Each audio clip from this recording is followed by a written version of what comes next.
আল্লাহ তুমি আমার গুনাহগার উম্মতকে বাঁচাও। বিশ্বনবী পাগলের মতো একবার হাউজে কাউসারে যাবেন, একবার সিরাতে যাবেন, একবার পুলসিরাতের দিকে, একবার হাউজে কাউসারের দিকে পাগলের মতো দৌড়াতে থাকবেন।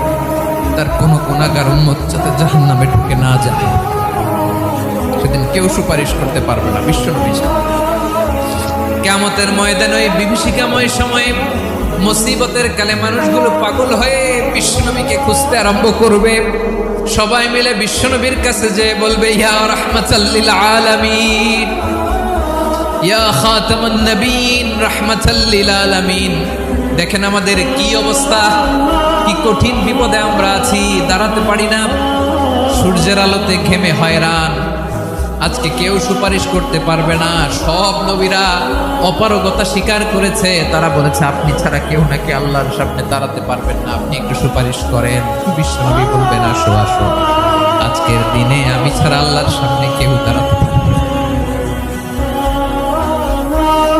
বিশ্বনবী মাকামে মাহমুদে যে আল্লাহু আকবার বলে সিজদায় লুটিয়ে পড়বেন। আল্লাহ রাব্বুল আলামিন বিশ্বনবীকে এমন কিছু চমৎকার শব্দ শিখাবেন, ওই শব্দগুলো দিয়ে আল্লাহর প্রশংসা করে বিশ্বনবী কাঁদতে আরম্ভ করবেন।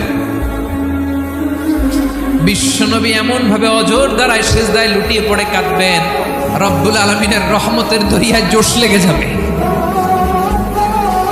রব্বুল আলামিন এই দৃশ্য থেকে সহ্য করতে পারবেন না। রব্বুল আলামিন বলবেন, ইয়া মুহাম্মদ ইরফা রাসাক, ও নবী আপনি মাথা তোলেন, মাথা তোলেন, আপনার কান্না আমি সহ্য করতে পারি না। নবী আপনি মাথা তোলেন, সাল তুতা, আজকে আপনি যা চাবেন তাই দেব। নবী আপনি সিজদা থেকে মাথা তোলেন, সাল তুতা,